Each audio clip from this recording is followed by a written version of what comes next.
बिस्मिल्लाहिर्रहमानिर्रहीम, अस्सलाम वालेकुम। मैं हुसैन इकबाल हूँ, आप मेरे यूट्यूब चैनल देख रहे हैं। मेरे साथ हैं इब्राहिम बासी साहब। इब्राहिम, आज काजी साहब का बाकायदा अमली तौर पर सुप्रीम कोर्ट में पता साफ दिखाई दिया कि पता उनका साफ हो गया, और जो सुप्रीम कोर्ट के इंतजामात हैं वो आने वाले जो चीफ जस्टिस हैं मंसूर अली शाह साहब और मुनीब अख्तर साहब, उन्होंने संभाल लिए। शहीद अरशद शरीफ साहब का केस जब उस पर आज इजलास हुआ प्रैक्टिस एंड प्रोसीजर कमेटी का, तो काजी साहब की तजवीज़ को मुस्तरद कर दिया गया। काजी साहब चाहते थे कि मंसूर अली शाह साहब जो हैं वो इसकी सरबराही करें और 3 रुकनी बेंच जो है वो बने, लेकिन कमेटी ने आज फिर काजी साहब की नहीं मानी और जो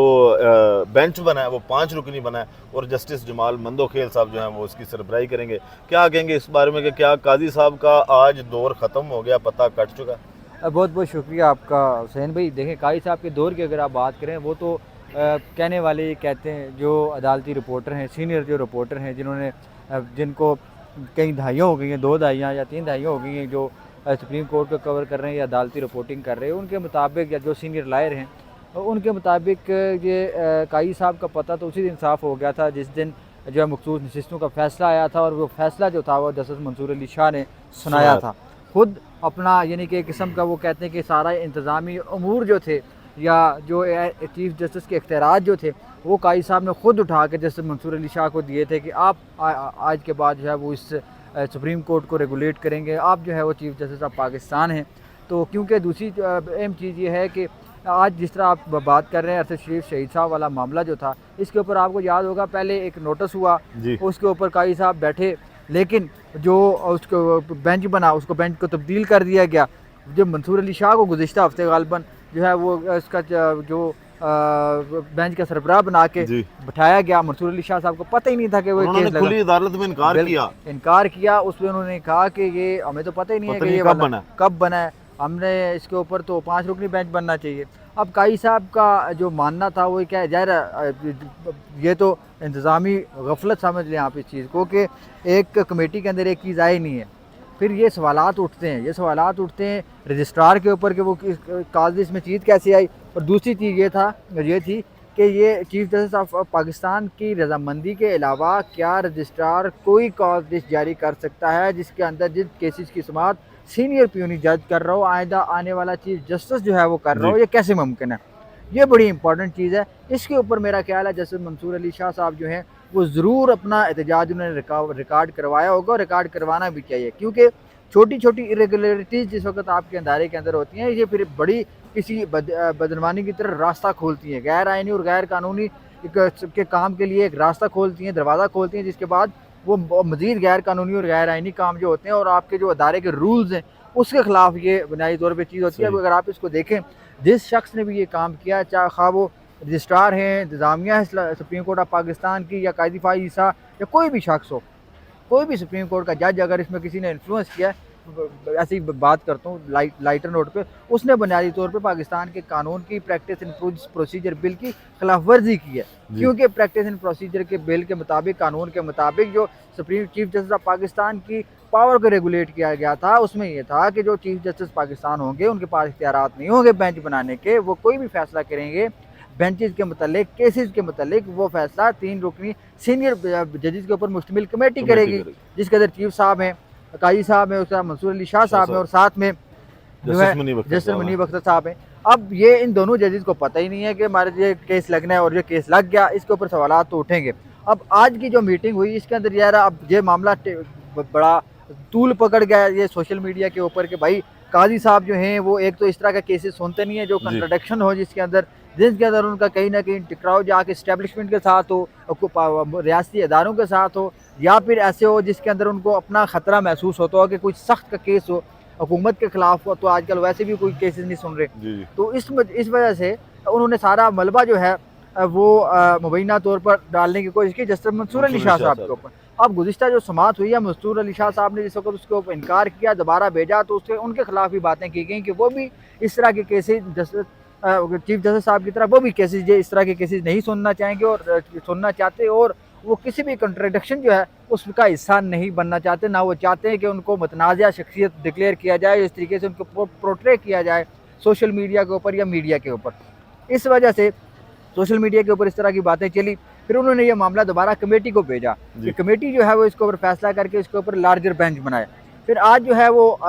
मुबैना तौर पे कहा जाता है कि काजी साहब ने कहा कि इसके ऊपर 3 रुकनी बेंच बनना चाहिए, तजवीज़ उन्होंने दी, जिसके ऊपर मुनीब अख्तर साहब ने और दीगर जो दूसरे जो जैसे मंसूर अली शाह साहब थे उन्होंने कहा नहीं, इसके ऊपर 5 रुकनी बेंच बनना चाहिए। उसकी बुनियादी तौर पर 2-3 वजूहात जो है वो ये हो सकती हैं। पहली वजह ये हो सकती है कि जिस वक्त, क्योंकि सिर्फ अरशद शरीफ के हवाले से नहीं,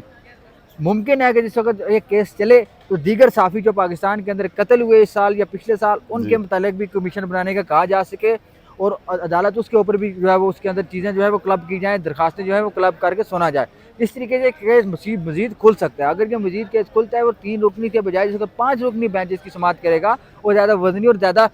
बारीकी से चीज़ों को देख सकेगा। इस वजह से जैसे मंसूर अली शाह साहब ने, तो एक वजह तो ये मेरे समझ में जो आती है, मेरा अपना तज्ज़िया है ये कि मंसूर अली शाह साहब ने पहले तो ये सोचा कि अगर मैंने ये केस सुना तो एक चीज़ मुतनाज़ हो जाएगी चीज़, और दूसरी चीज़ है क्योंकि पहले मैं ये केस सुन सका हूँ, मैंने ये एतराज़ उठा दिया है, इस तरह के ये दिमाग में, फ़रीक़ैन के दिमाग में, लोगों के दिमाग में या फिर अरशद शरीफ फैमिली के दिमाग में, मुखालफिन के दिमाग में ये चीज़ आ सकती है कि मंसूर अली शाह साहब ने ये मामला खुद कमेटी में भेजा और उस कमेटी के अंदर उन्होंने इन्फ्लुएंस करके दोबारा केस अपने पास लगवाया है। इस वजह से उन्होंने शायद अपने आप को अवॉइड किया ताकि कोई तज़ाद पैदा ना हो, कोई इख्तलाफात पैदा ना हो, कोई बात ऐसी ना निकले जिसकी वजह से कोई इख्तलाफ हो, इस वजह से उन्होंने अवॉइड किया। तो दूसरी चीज़ उन्होंने 5 रुकनी बेंच बनाने की उनकी ये थी ताकि अगर ये केस मज़ीद खुलता है उसमें मज़ीद इतना बड़ा बेंच होगा, उतनी आसानी से वो सारा चीज़ों को हैंडल करेगा, वो देखेगा और उसके लिए फ़ैसला करना आसान होगा। और सारे उनमें से तकरीबन वही जजेज़ हैं जो इतने मुतनाज़ शख्सियात नहीं हैं। दूसरी चीज़ जस्टिस अतर मनीला साहब जो हैं वो इस केस के अंदर मौजूद हैं, क्योंकि वो जिस वक्त high court chief Islamabad high court के चीफ जस्टिस थे, उस वक्त उनकी जानिब से इस तरह के फ़ैसले दिए गए हैं जो आपको जो फंडामेंटल राइट्स को प्रोटेक्ट करते हैं। इस तरीके का उनका एक्सपीरियंस बहुत अच्छा है, क्योंकि ये बुनियादी इंसानी हुकूक का भी मामला है, इस मतलब उनका भी बेंच में होना बहुत ज़रूरी है। मंदोखेल साहब के सरबराही में ये कमेटी बनी है, उसकी अगर हम बात करें जजेस जो हैं वो जस्टिस मोहम्मद अली मदर साहब हैं, जस्टिस आशिया मलिक, जस्टिस सनद रिजवी और जस्टिस जो है वो अतर मनीला जो है वो इसका हिस्सा होंगे, सीनियर जो जजेस हैं। अब ये इसकी समाअत छुट्टियों के बाद होगी, वहाँ पे अब बाकायदा केस का आगाज़ होगा। मुझे नहीं लगता कि ये केस ज़्यादा डिले होगा, क्योंकि ये केस जिस वक्त शुरू होगा उसके बाद पहली जो समाअत होगी, नोटिस मेरे ख्याल से गालिबन हो चुके हैं या अभी होंगे, उसके बाद ये रुकेगा नहीं। उसकी वजह यह है कि आशिया मलिक साहिबा जो है और जस्टिस अतर मनीला, ख़ास तौर पर अतर मनीला साहब जो है वो इस चीज़ को जो है वो मुतनाज़ा नहीं बनाना चाहेंगे, वो इसको ज़रूर इस तरफ लेके जाएंगे। ये बुनियादी इंसानी हकूक़ का मामला है, सिर्फ अरशद शरीफ के साथ नहीं, दीगर जो साफ़ियों के साथ हुआ है उसको भी कटहरे में लाया जाए। आज इस्लामाबाद हाई कोर्ट के अंदर भी जो गुज़िश्ता ऑर्डर ऑफ द डे आया था 25 जुलाई का अरशद शरीफ के हवाले से, जो अहमद मीर साहब की दरख्वास्त थी, उसके ऊपर भी चीफ जस्टिस साहब अमर फारूक साहब की जजमेंट के अंदर ये लिखा गया है कि अहमद मीर के वकील की तरफ से ये कहा गया, हमारी इस्तदा ये है कि सिर्फ अरशद शरीफ के कत्ल के हवाले से इंक्वायरी कमीशन ना बनाया जाए, जुडिशल कमीशन ना बनाया जाए, बल्कि जो 2024 के अंदर 7 जर्नलिस्ट कत्ल हुए हैं उनके इंक्वायरी के लिए, उनके कत्ल की इंक्वायरी के लिए जुडिशल कमीशन बनाया जाए। इस तरीके से तासर मेरी नज़र में आ रहा है। अगर हाई कोर्ट इसके ऊपर कोई ऑर्डर जारी कर देती है फिर, और सुप्रीम कोर्ट भी अगर इसके ऊपर ऑर्डर कर देती है, सुप्रीम कोर्ट का जो वर्डिक्ट होगा वो सुपीरियर होगा हाई कोर्ट से। अब ये केस ऑटोमेटिकली से ये चीज़ वाज़ेह हो जाती है कि अगर ये चीज़ यहाँ पे उठाएगी कि ये वाला मामला ज़रूर जाके सुप्रीम कोर्ट में भी उठेगा, और सुप्रीम कोर्ट के अंदर वहाँ पे जिसको लार्जर बेंच इस चीज़ को सुनेगा, फिर उस बेहतरीन तरीके से इस केस की समाअत चल सकती है, इंसाफ मिलने के इम्कानात ज़्यादा रोशन हो जाएंगे। तासुर तो यही लिया जा रहा है, जो बाकी भी साफ़ी सुप्रीम कोर्ट को कवर करते हैं वो भी यही कह रहे हैं कि शायद काजी साहब इसलिए ये बार बार तजवीज़ दे रहे हैं कि मंसूर शाह साहब जो हैं, क्योंकि वो आने वाले चीज़ हैं, तो उनके मामला थोड़े एस्टेब्लिशमेंट से ज़रा बिगड़े और इनकी बारी जो है वो शायद लंबी हो जाए, यही ज़्यादा सुनने में आ रहा है। बारी अब तो लंबी इस वजह से नहीं हो सकती क्योंकि इलेक्शन में आइन में तरमीम नहीं हो सकती जी। और दूसरी चीज़ ये है कि जो ये मुबैना तौर पर कहा जा रहा है कि काजी साहब की कोशिश थी कि कहीं न कहीं इदारों के साथ जस्टिस मंसूर अली शाह साहब को टकराया जाए, वो इस तरह का कोई ऑर्डर दे दें। और ये भी वजह हो सकती है कि जैसे मंसूर अली शाह ने अपने आप को मुतनाज़ बचने के लिए, जिस तरह मैंने पहले बात की, उससे उस वजह से ये फैसला किया होगा कि इसमें वो खुद शामिल ना हो। और जैसे मुनीब साहब ने भी ये समझा होगा कि मैं भी अगर इस तरह में जाता हूँ तो ये किस्म का ये इन्फ्लुएंस वाला जो है वो मामला आ जाएगा, क्योंकि ये मामला अगर काजी साहब नहीं सुन रहे, हम दोनों में से कोई जज सुन रहा है, तो फिर ये एक मैसेज आएगा कि काजी साहब को इस तरह टफ टाइम देने के लिए उनको इस तरीके से उनके ख़िलाफ़ एक किस्म मुहिम में शामिल होकर वो आगे बैठ गए कि काई साहब नहीं बैठे, हम बैठे, हम फैसला करेंगे। इस वजह से उन्होंने काई साहब को भी सेफ किया और अपने आप को भी सेफ किया कि वो किसी इदारे के साथ जो है वो तजाद उनका पैदा ना हो। अच्छा इब्राहिम, आज पाकिस्तान बार कौंसिल ने भी जो दो ब्लेंडर ही कह सकते हैं उनको किए हैं। एक तो वो जो chief justice Lahore high court है, चीफ जस्टिस आलिया नीलम साहिबा, उनकी तैनाती के खिलाफ सुप्रीम कोर्ट चले गए। दूसरा ये उन्होंने कहा है कि इलेक्शन एक्ट तरमीमी जो बिल वाला मामला है ना, उसमें हम पार्लियामेंट के साथ हैं कि पार्लियामेंट सुपीरियर है। वो देखें, दो तीन बड़ी अहम चीज़ें हैं। जो आलिया नीलम वाला मामला, जस्टिस आलिया नीलम वाला, वो अहमद खान ग्रुप है, उनकी तरफ से ये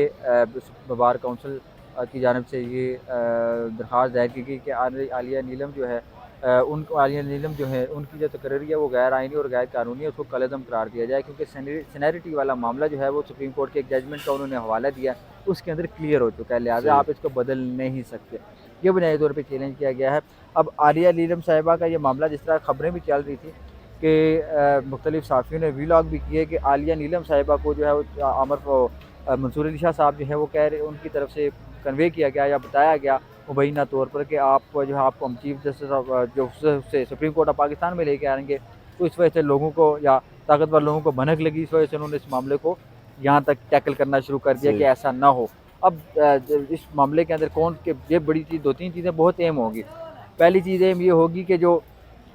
चीफ जस्टिस ऑफ पाकिस्तान है वो इस केस को किस या वो जो कमेटी है प्रैक्टिस एंड प्रोसीजर कमेटी, वो इस केस को किस बेंच के साथ लगाती है, कौन कौन से जो जजेस हैं वो इस जो है वो केस को सुनेंगे। ये चीज़ तो क्लियर होगी कि टॉप के जो 3 या 4 जजेस हैं वो इस बेंच के अंदर ज़रूर शामिल होंगे। क्योंकि जो कॉन्स्टिट्यूशनल मामला है या जो इस तरह के जजेस वाला मामला है, इसमें सीनियर जो कमेटी है, सीनियर लोग जो है वो बैठ के इस जजेस जो है उसके ऊपर फैसला करेंगे, तब ये काबिल कबूल होगी। दूसरी जो पाकिस्तान बार काउंसिल जो है ना, पाकिस्तान बार काउंसिल में 2 धड़े हैं, एक अहमद खान ग्रुप है और दूसरा मेरे ख्याल में वो क्या नाम, आसमा जहांगीर ग्रुप है मेरे ख्याल से। अब जो आसमा जहांगीर जो ग्रुप है वो जीता हुआ है और उनके टर्म अच्छे हैं ताकतवर लोगों के साथ। सही, इस वजह से वो वही बात करते हैं जो वो लोग चाहते हैं। ठीक। अब इसी तरीके से आपने बहुत सारी ऐसी चीज़ें देखी होंगी, बार काउंसिल जो होती है वो आइन और कानून और इंसाफ की बात करती है। पाकिस्तान के अंदर इतनी गैर कानूनी काम हुए, गैर आइनी काम हुए, बार काउंसिल की तरफ से कोई बात नहीं की गई। अब जिस वक्त ये बात मानने वाली है, 2-3 बड़ी अहम चीज़ें हैं। पहली चीज़ तो ये है कि पाकिस्तान का आइन सुपीरियर है पाकिस्तान के अंदर, और पाकिस्तान का आइन इस्लामी तालीमात के मुताबिक बना है। सही। पाकिस्तान के अंदर जो नई कानून साजी होगी वो पाकिस्तान के आइन के मुताबिक होगी। पाकिस्तान के आइन के अलावा या उससे अबतर या उसके आप उसके हट के कोई कानून बना नहीं सकते। ये पार्लियामेंट के पास ज़रूर इख्तियार है कि वो पाकिस्तान के अंदर नई कानून साजी कर सकता है जो वेलफेयर और बेटरनेस के लिए, बेटरमेंट के लिए हो पब्लिक के। सही। अब अगर पाकिस्तान के अंदर कोई ऐसी कानून साजी होती है, पार्लियामेंट उसकी कानून साजी करती है जो पाकिस्तान के आइन के मुखालिफ हो या बुनियादी इंसानी हकूक़ की खिलाफ वर्जी कर रही हो, तो सुप्रीम कोर्ट के पास ये इख्तियार है कि वो उसको सेटिसाइड कर सकती है, कलअदम करार दे सकती है। ठीक हो गया। अब मामला ये है कि जो पार्लियामेंट के पास कानून बनाने का इख्तियार है,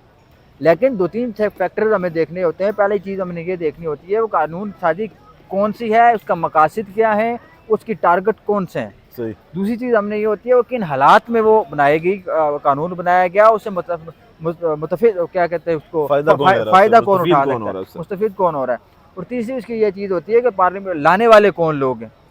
ठीक हो गया। ये 3-4 चीज़ें देखी जाती हैं। अब वो अगर इसकी हमायत कर रहे हैं, कोई इशू नहीं है, करें, उनका हक़ है सबका। जब इख्तिलाफ करने वालों का भी हक़ है, वो इख्तिलाफ कर सकते हैं। यकीनी तौर पे अगर ये बिल पास हो जाता है, उसके बाद इसको पाकिस्तान तहरीक इंसाफ की तरफ से चैलेंज किया जाएगा और सुप्रीम कोर्ट के अंदर इसके बारे में बात की जाएगी। ये बुनियादी तौर पर सुप्रीम कोर्ट का जो फैसला है, उस फैसले के PTI को जो नशिस्तें मिल रही हैं, डिक्लेरेशन मिल रही है, जो 41 उम्मीदवारों को जो जीते हैं उनको रोकने के लिए था, जिसको ये फैक्टर अदालत के सामने रखा जाएगा। इस चीज़ का बहुत इफेक्ट पड़ेगा अदालत के अंदर, उसके फैसले के अंदर भी बड़ी इफेक्टिव होगी। उस तरीके से अदालत इसके ऊपर फैसला कर सकती है। ठीक है इब्राहिम, बहुत शुक्रिया आपके वक्त का। वीडियो का ख़त्म करते हैं इसी दुआ के साथ कि अल्लाह ताला पाकिस्तान पर अपनी रहमत नाज़िल करे। पाकिस्तान जिंदाबाद।